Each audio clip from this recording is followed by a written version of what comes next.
والسلام على أشرف الأنبياء والمرسلين سيدنا محمد وعلى آله وصحبه أجمعين. Your Excellency and the team, you are more than welcome in your home for this regular and normal meeting that we have every year to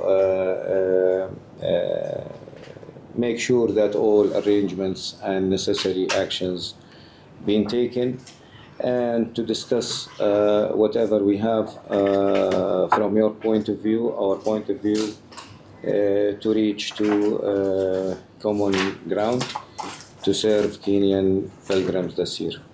I would like to introduce the head of the field office, Mr. Walid Alawi, and his deputy, Mr. Muhammad. You know Mr. Usam, I believe he's well known for you. He's a Kenyan. He's a Kenyan. He became a Kenyan. So you welcome, Your Excellency. Thank you.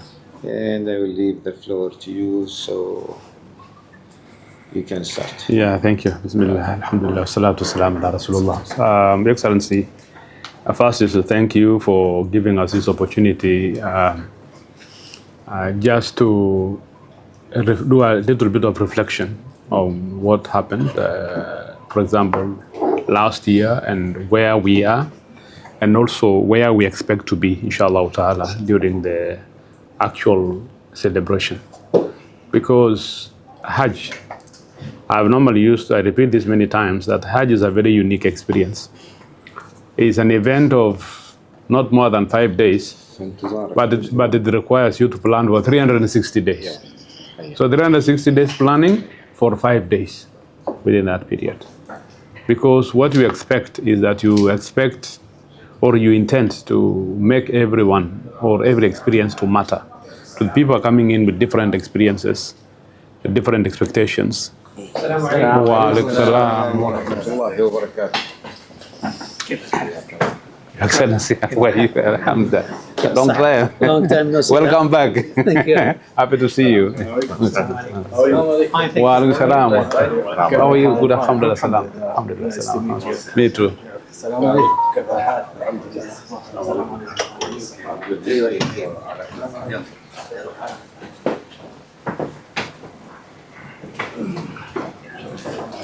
Our board members requested to join us in this meeting. Yes. To hear from you also. Yes, yes. And to be with us on all the operational steps. احنا بدأنا تعريف ودوبنا بدأ سعادة رئيس البعثة يطرح النقاط. So please go. So Excellencies, thank you, and happy to see you in this important meeting, because I think we have interacted before. What I was saying, I started by saying, of course, thanking you for this opportunity for us to meet again. And one of the most important things is actually to remind ourselves that this meeting is not about us, but it's about the pilgrims who, inshallah ta'ala, some have arrived, some are coming. This is about them, it's not about ourselves. Us is only to ask ourselves, how prepared are we to ensure that they actually get the services that they paid for, at least for the few days that they'll be here. Of course, under our umbrellas, we are going to be having them for not more than 5 days, but the rest of the days they'll be taking care of themselves. But all our planning and discussion is about their days within the areas that is under our jurisdiction, of course, from the movement from the hotels to Mina and Araf and back. I've said this, that this meeting, in my view, is actually not to look back and discuss the challenges we have gone through before. But it'll be just because as human beings, as Allah has also told us, that we remind ourselves, not because we want to cry of what had happened before, but for us to be able to plan so that we avoid the shortcomings that we have been there before. And the reason why I really am excited about this meeting is that at least we have key players, because we also have the service office with us. I was expecting the transport company or the transport group also to be here, because these are very, very critical components. You may do as much as you do, but without these other components of the organization, you'll face some little of the challenges that you go through. Historically, we are members of ITERA ourselves as Kenya. We have been here for ages, and Alhamdulillah, we are not complaining. We are just saying we wish to see more positive kind of results of our engagement, so that we don't regret our partnership. Last year, we had some hiccups, of course, in Minna, and actually largely because of the space within the camp. And there are several reasons that were given, including what we also saw on our side. It was all about preparation.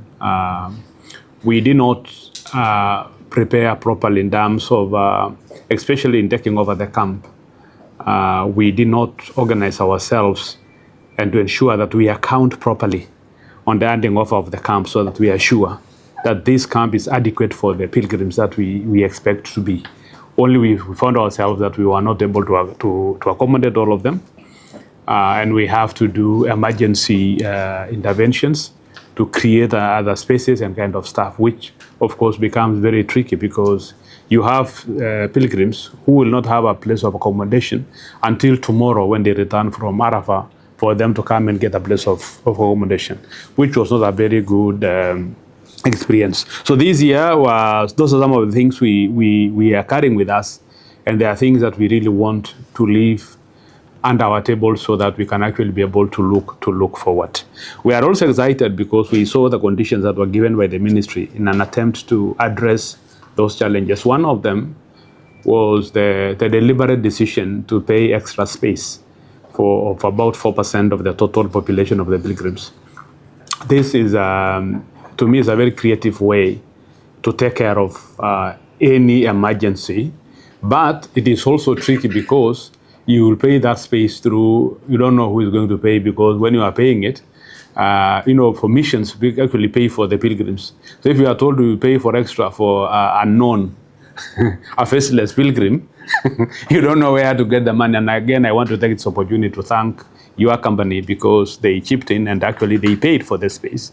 The 4% population, they were gracious enough to have supported us by actually waiving that and meeting the cost of that, of the space. And we expect this year, now that we have an extra space of 4% of the total population, we actually expect to see that space.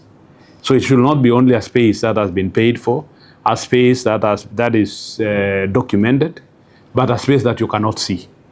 We expect that we see that space, that when we have finally put our beds in the place, we are able to see that 4% space in terms of ease of movements within the camp, a little bit space within the tents, a place of prayer for those who want to pray. Of course, everyone wants to pray anyway. A place for the kitchen, those things. We want to see those spaces, so that we are actually sure that what we paid for is actually there, because it's all about the value for money and also accountability on our side and of course on your side. That is one of the issues that we are very keen with. Another area which we are also very keen is the element of transport, which is, to be very honest with you, is a nightmare. Even without the religious aspect of it, a human being has been created by Allah to be very anxious on things that they don't know. So when you tell people that we are moving tomorrow at 3 o'clock, for example, and then this human being finds himself by 8 o'clock, he's still in the same position, this person becomes restless. It doesn't matter what you'll give him or her after that. He's already tainted in his heart. He will not be happy. It will take time to convince him that it was a technical mistake. And that has always to do with how we organize our transport. Likewise, back from Arafah. It is very exciting when people are going to Arafah. But it's very painful when you are left behind in Arafah, because there are other religious attachments to it, because somebody has have not prayed for his Maghrib prayers. He wants to pray Maghrib prayers in Muzdalifah, and then the same person finds himself in Arafah 2 in the morning. No, I remember last year there was a very big debate in Arafah whether now they can pray, because the time has gone. It was just about 3 o'clock in the morning. They have not prayed for Maghrib prayers, and they are not sure whether can they pray now that they have realized that Subuh is just approaching, and they have not prayed those prayers. So these are some of the things. And what happened because of transport. Because if there was a way of moving them to the places, they would have been able to be taken care of. Again, such mistakes, unfortunately, is an experience that it takes ages for somebody to forgive you. Bearing in mind, Hajj, to many people who come to Makkah, is a lifetime experience. They may not have an opportunity of coming back again. So this person who may not have an opportunity of coming back again should actually be able to experience what he desired to see. If about having to pray in Muzdalifah as he wants, having to be where he wants, that should be done. In our interaction with other missions, because we have also had an opportunity of consulting with other missions, we established that bearing in mind the number of our quota, we are talking about 4,500 Kenyans, it cannot be a big issue transporting this population from either from moving them from here to Mina or moving them back from Arafah because of the numbers. But now there is the issues that we don't understand. Then what is the problem? Where is this problem that we have not been able to address this issue despite our numbers being lower, and others are many and they're able to move their pilgrims literally quite easy. For example, we have almost the same population with Philippines, for example. And when we engaged and interacted with the Philippine mission, they told us the record time they have spent in Mina is up to 10 o'clock in the evening.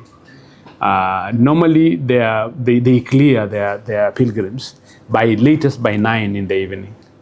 But to us, with the same number, the latest we can do is to get them out at 4 in the morning, from there. Which, again, we have been asking ourselves, what could be our problem? And what is it that we are not doing well? Many things. But of course, we made our conclusion that one of the issues is all about transport. Amar is not aware of this, that last year we even tried to put Kenyans in Zone 2. And we were ready to pay for Zone 2. And we booked Zone 2, but we were denied by the ministry because of our traditions and beliefs. They know Kenyans, majority Shafi and wherever, so most of them prefer they have to spend in Muzdalifah. So the ministry said, because of your traditions, Zone 2 is only meant for countries that may overlook their, they may actually jump through Muzdalifah, not necessarily spending in Muzdalifah. So because the route is designed for one-trip transport. And we were ready to pay for one-trip transport. But now the challenge we faced, we were told, you don't qualify because we know you. Because, of course, the ministry knows everybody who comes to Hajj. They know our tradition, so we know you, so you don't qualify to be here, and we don't want to punish you, because they told us there are only two things that happens. You insist and commit to do as the ministry wants. You fail, you are going to be seriously punished for that mistake. So because we are human beings, and saying yes is the easiest thing every human being can say, we said, if we say yes, there are consequences. There were yes. So we told them, no, it's fine. Give us an option. But we found ourselves in the same location. Not the location of last year, but our territory. The territory of Itera for many years. That is the African space on the side there. So that's where we found ourselves. And again, we still insist that if there is anything that can be done on the transport, we shall be very, very happy and gracious.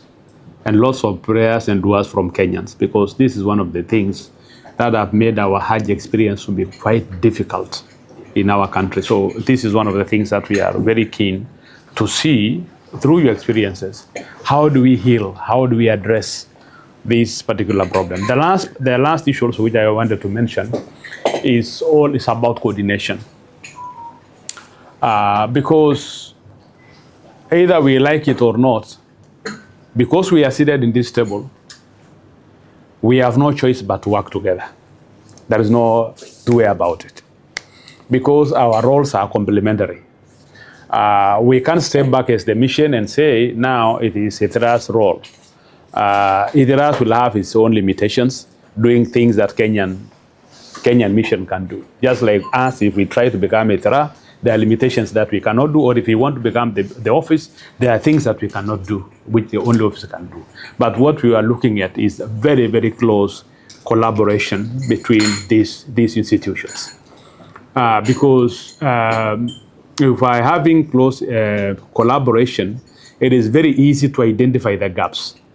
And in that case, you can actually be able to address and fix them before they explode to the other end. So we are also very keen to see the collaboration between ITRA, the office, ourselves, and also the transport company. These are very, very key to have very, very close and cordial relationship in terms of the coordination of the entire process. And finally is what I call the backstopping. Who is responsible in the whole process? For example, if we have an issue with the office, where do we go? Yeah. If we have an issue with the management and leadership of ITRA, for example, where do we go? In Kenya, we go to the streets. Not administration. But because in Kenya, the only thing you can scare everyone, including the president, is the streets. But now here, if something is not working, where do we go? How do we get ourselves to address the issue, which we have realized it is not working? And I sympathize with you, to be very honest, because it is very, and what do you call it? It's a very, very, very good work that you do. Because having the guests of Allah is something every human being will want to. But I also know we are also human beings at the same time. And those days are seriously demanding. Yeah, you'll have sleepless nights. You'll not enjoy your sleep. You'll not even eat. You'll not even enjoy your food. Because there is a call here, there is somebody stuck here, there is that there, and all of them are actually asking you to help them out of the challenge. It's not something easy. But what is it that we can do, even if it is small, to make sure that we address some of those issues going forward? Because that is why we are here. We are here because of the 5 days of Hajj. And how do we make them a little bit comfortable so that we get out of this? And so that I keep quiet now, this will not be the last, but for me to leave it there, is the handing over of the what do you call, of the mashayir, especially Minna. We have a feeling one of the issues that we have had before, some of the challenges, is that we have not been very keen, also on our side, in terms of in managing the migration of Hujaj to Minna and before, because we have not been able to properly ensure that the camp is ready to receive the pilgrims. And we have been doing this the last minute, where people are moving today. And at this point now, we are supposed to be in Minna struggling, counting tents, counting this, counting that, and we know that people are moving in the night. That has been one of the biggest problems we have had before. So this year, we want really, as we know the position of the ministry, but it is also our position that this process has to be completed, even if it is 4 or 5 days before, the better for everybody. So that we can actually sleep when we know that no Kenyan paid a pilgrim who will not get a place to sleep. But as we do that, we must also be alive to the fact that, and that one all of us know, the ministry have been struggling with illegal Hujaj. I'm not saying we have illegal Hujaj, but we are dealing, I like saying it, we are dealing with human beings. People as knowledgeable as we are, with the expertise that we also have, people who can actually play around with the system and find themselves in Minna. So in that case, when we have this number of madrasas of Kenyan people, how do we ensure that we have this number of Kenyans standing up and not more? That we have, let us say, 4,000 madrasas, a camp which is enough for 4,000 people, and we are not going to get 4,001 or 4,010 for that matter, where the 10 will not get a place to be. How is the office going to handle this aspect to ensure that only bona fide, paid up pilgrims find themselves there? Because from where we see there's a mission, we may not have that mechanism of shutting out anyone who is not within our system. But the only thing that we have in the system, we have the numbers, we know who is who within our system. But outside the system, if people monopolize and manipulate the system that we have and find themselves there, then how do we deal with it? Because unfortunately, the law is not on our side, the system is not on our side. So everything else is not on our side. So how will the office help us to address this issue so that we don't end up doing very good work, but on the actual day, we have people standing outside the tent, stranded, they have nowhere to sleep. Those are some of the things that we really want. I'm not saying we are going to get the answers here, but at least we can leave here with some homework that this is what we are going to do to ensure that we address these issues going forward. Maybe before I throw it back to you, I'll allow my Secretary General, if he had anything that he would want to add, he can actually add. Then we bring the ball back to your court. Thank you, Mr. President. Thank you, members of the board. I also take this opportunity, first and foremost, to welcome you. We have been with you a long time ago, and also to welcome them. We were with them. We worked with them 2 days. 2 years, two seasons. And then they were removed from us. So, the new team. And I think you have been away from us. You must have been coming with new ideas and new technologies. We hope you will improve. Anyway, the way the president said, there are some issues. Obviously, problem will be there. Where you find human being, there must be problem. But what we need to do is to limit, reduce, and especially when we ask for the tent. One of the most important things we require is the security. Many a time, every Hajj, you find people complaining. The wheelchair for the disabled people, for the sick, all this is stolen. So one thing, we need to have enough security to take care of the Hujjaj who are there. The way he said transportation is a problem, supposed to carry us. We just wait and see what time they will come. The other issue is, last time we had a problem with the space for the food in Arafah, where we were taken to different places. So we require where service can be given. On the same issue in Arafah, it always happens that when the time comes near to Maghrib, the electricity goes off, the water goes off.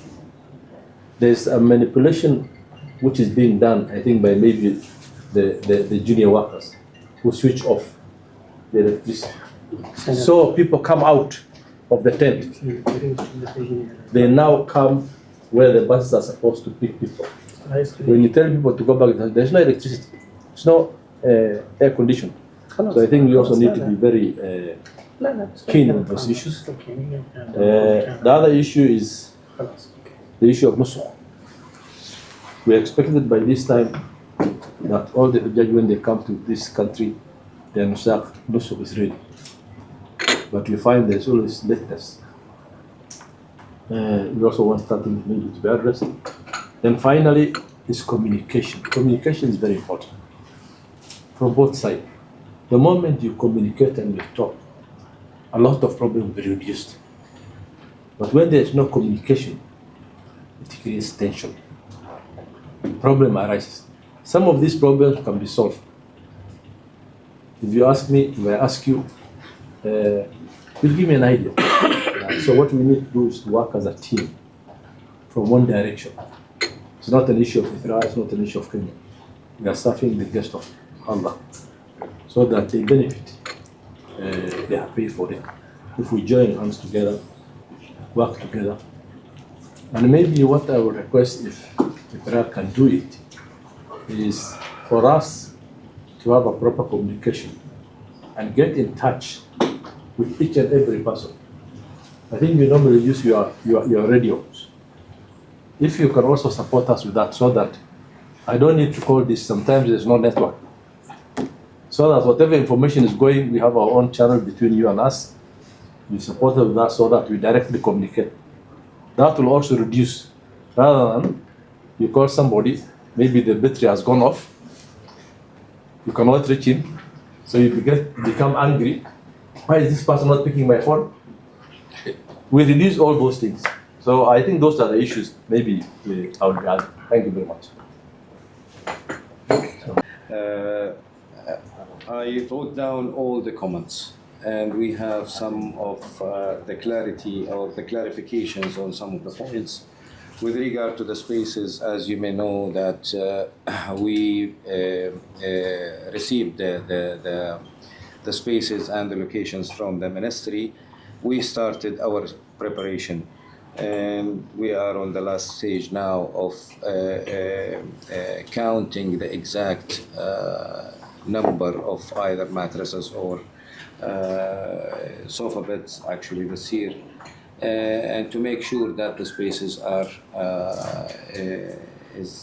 in line with the required number of the pilgrims that will be in the camp. There are some deviations that we are working on it now. We highlighted all of our comments to the ministry, and we are finding the solutions for this. We are ready to hand over the camp now to the mission. We were waiting for you to arrive so we can have the appointment to meet there and to check everything on that location. With regard to the transport, today they have the experimental process for the whole transportation plans. However, I asked our colleague to be with us. Also, I instructed them this year to have a meeting between the field office, the transport division, and the mission to explain the whole plan, how it will goes, what's the timing of each trip, when it will start, how many number of buses, and to make sure that everyone are aligned on the same page, have the same information. If he didn't attend with us now, I will make sure that this meeting will take place in the next couple of days, and to make sure that everyone is aligned. With regard to the escalation, I think we can draw the matrix now. The field office is the first line, and then the management executive committee from the board, and then the chairman of the board as escalation of anything that cannot be solved and facing you as a mission. One of the points that how we can make sure that the people who entered the camp are the legal pilgrims from Kenyan mission. This year the ministry developed a new gate readers in all the gates within the camp to read the nusuk card. So whoever not wearing the nusuk card entering the camp, it will give us and give also to the ministry that there are people getting in. The security is our job for the camp. Other thing that we have a housing system that we need to work together to identify which pilgrim will stay in which tent. And we will have this exercise within also the next couple of days to make sure that all pilgrims are within that they will be within the camp. Another thing also this year we are installing an AI security cameras also to make sure that the security are doing their job. The gates are closed and no one will enter to the camp if they are not belong to this camp. Most of the other points that you raised, we wrote it and we will work on it to make sure that everything will go in the right way, inshallah.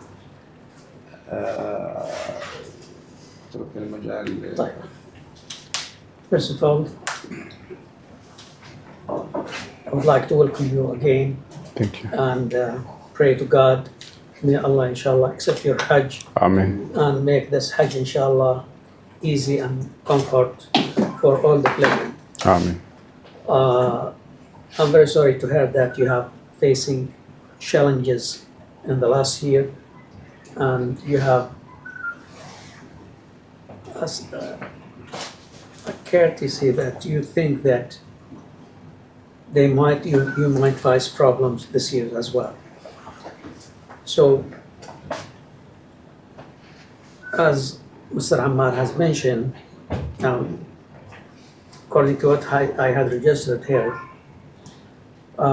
your most biggest problem it was in the transportation, in the timing of the transportation. مو في الترددية طبعا. العام كان عندهم مشكلة كانوا في مسار 2 ومواقع جنوب شرق ما تخدم المذهبية. السنة فين؟ السنة لا في الربوع. في الربوع. أي رجعوا مرة ثانية للربوع. وترتيبهم إن شاء الله هيكون أفضل من العام صارت فيه مشكلة في مسار. Okay, this is the Vice President for the Transportation Department.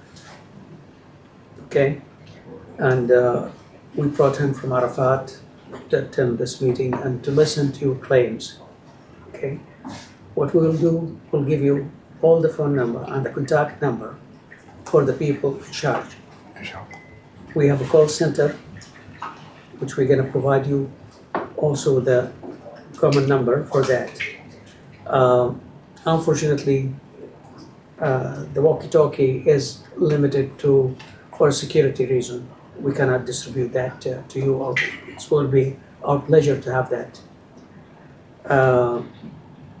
So, last year, as I heard from Ammar, that your location was in a different zone than the zone of the camp in Arafat, which had enforced that the circulation, it's inappropriate actually with the concept of the shuttle service. But this year he confirmed to me that you are in the same zone, which means, inshallah, we will not have a difficulty in achieving a good timing and reaching the camps. Now, with the regard for the whole journey, from Mecca to Mina, and from Mina to Arafat, and from Arafat to Muzdalifah to Mina again, and from Mina to Mecca, we'll set a time frame according to what you would like to wish, and it will be arranged with the transportation department and with the head office that supervising your service. Mr. Walid, as you know him, and his team, they will try to do their best. And if they have any challenges, we'll be supporting them all the time. So this is the issue of the transportation. And we'll try to make sure that you will be receiving and you'll be satisfying. Sure. And we have a team on the ground to follow up the confirmation of the time of the departure until the last pilgrim in the Holy Shrine. Okay? Now, with regard to the spaces in Mina, as Mar mentioned, that the issue is, you mentioned that there is a 5% extra. Actually, this 5%, the Ministry of Hajj enforce it in all the Yeah. mission Yeah. because, as you said, we have an extra services plus the sleeping part. The extra service is the clinic, is the mosque, is the kitchen, is the space for laborers. Okay, so all these spaces will be designated for this special use.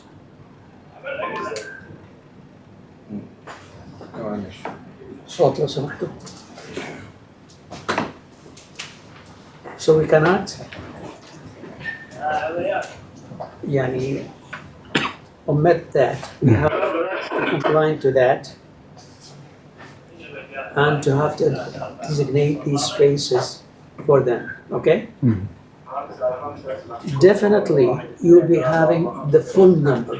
And as he said, the minute the camp is complete, we'll make a special report and we'll make a handover. And you can send your team to count the number of the sofa bed in the camp. So we are making sure that every single pilgrim is getting his sofa bed in Mina and his mattress in Arafat. So this is with regard to allocation of the spaces in the Bushar. Now, with the issue of the coordination, actually, your first contact is our team, Mr. Walid and his team. And then the CEO of the company, and then actually we have also the CEO of Ithra al-Qabida, Mr. Mansour Alawi, and then we'll go to the chairman board and the chief, the chairman, okay? But we'll be around with you. I confirm to you, you will be seeing us as you used to see us previously. Inshallah. We'll visit you to your houses, we'll visit you in your camp, and we'll be around with you and looking after you that you receive your best service. You'll be having our phone number, you can contact us anytime, but this is the hierarchy that we are talking about and how to escalate any issue you face.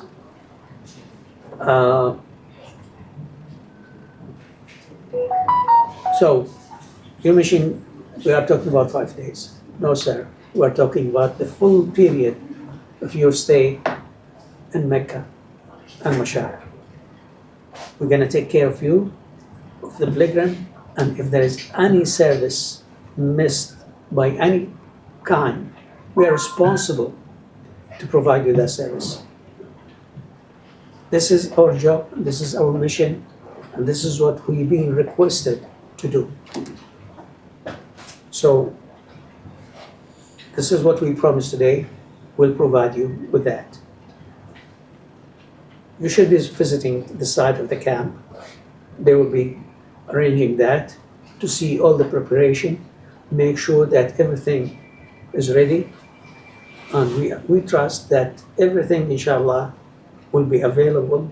And if there is anything missing or anything that you need, you just need to report it to Mr. Walid, to Mr. Ammar, to Mr. Mansour, and everyone will be supporting and providing their best services.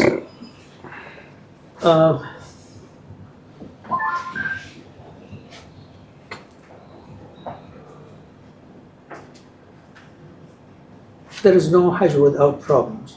Definitely we face some problems. Of course, yes.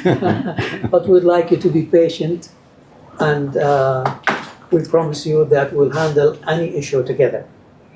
We'll be one team. It's not that you are Yes. team and we are team. No, we are one team.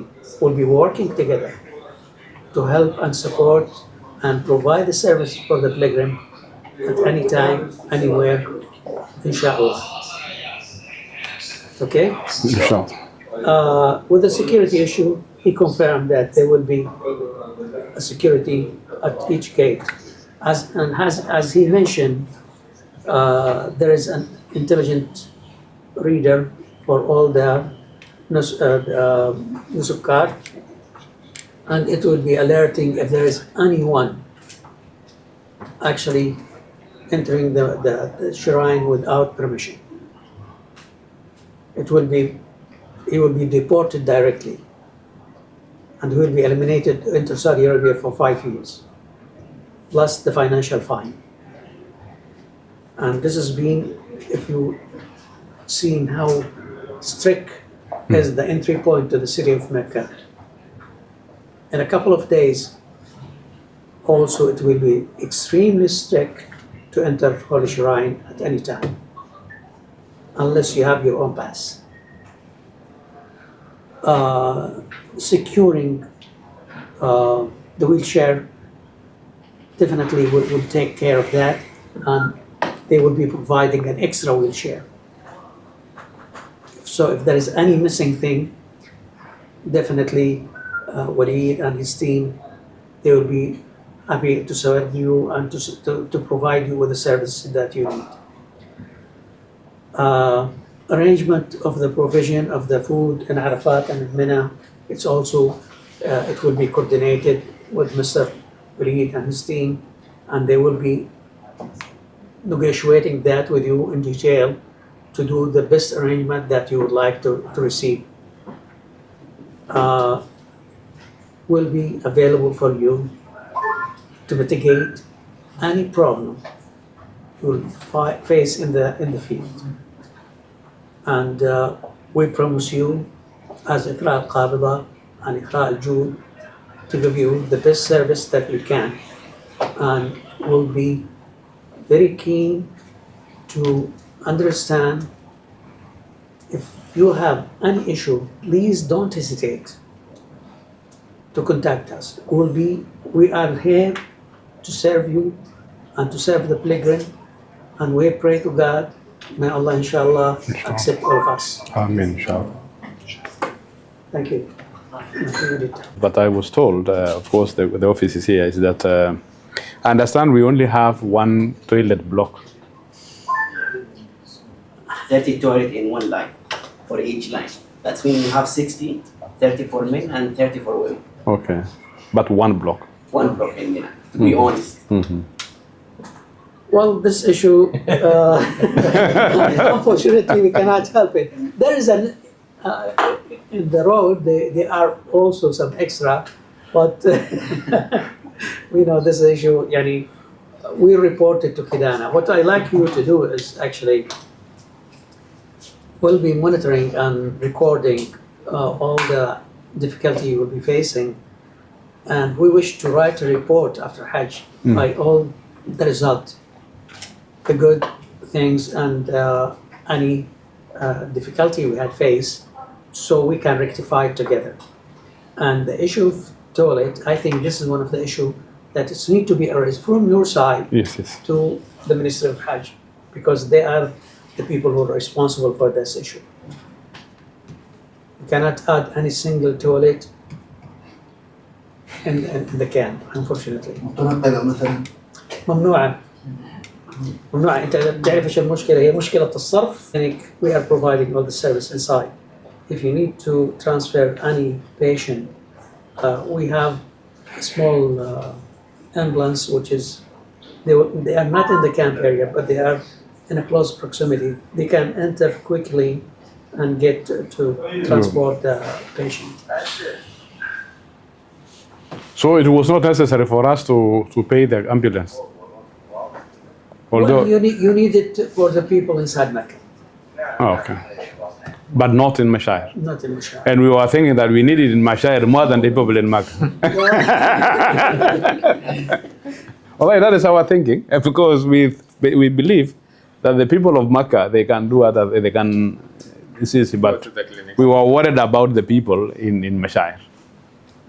Okay, now another issue, of course, I'm happy that the transport in charge is around, is that is there a possibility, is it possible that there are vehicles for Kenya that we can see, 1, 2, 3, 4, 5, these are the vehicles for Kenya, or how does it work? You mean the buses or? Yes, the buses, yes. All the buses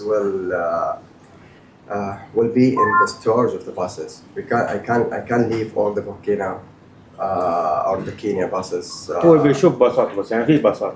Yeah, he can. You can see that, but it's how can I say that?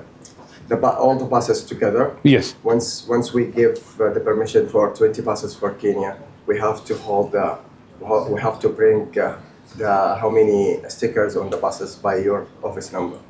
That's why you can see all the buses stored, but you cannot know what's kind of bus for you. Yeah. Well, actually, that you have actually come in where I wanted. Can we have, for example, how many buses are for Kenya? Yeah, we know that. We know that before. How many? How many For buses? each trip.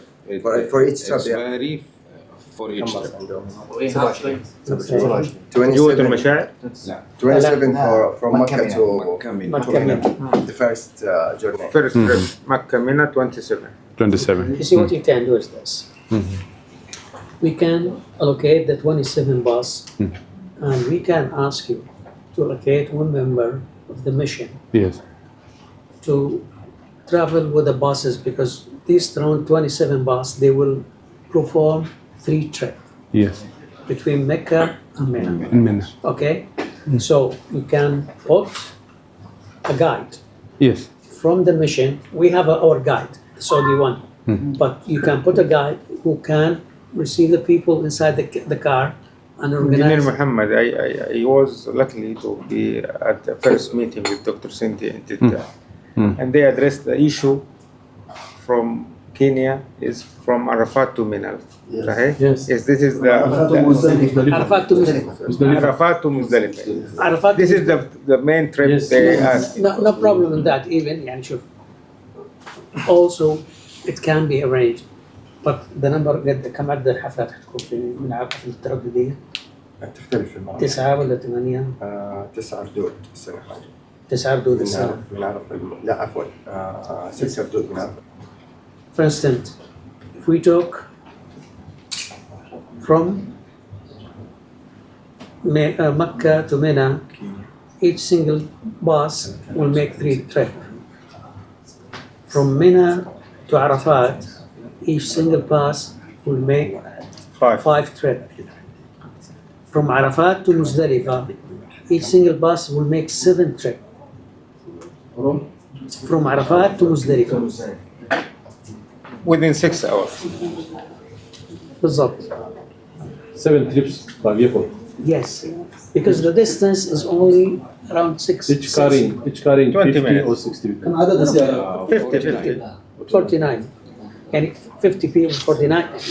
By the end of the day, because this is the time. You can't divide it both. I think the office will compile the list of the respected leaders here so that we can share with us. Sure. Then we keep on talking, and then also let us also know the time of the handing over.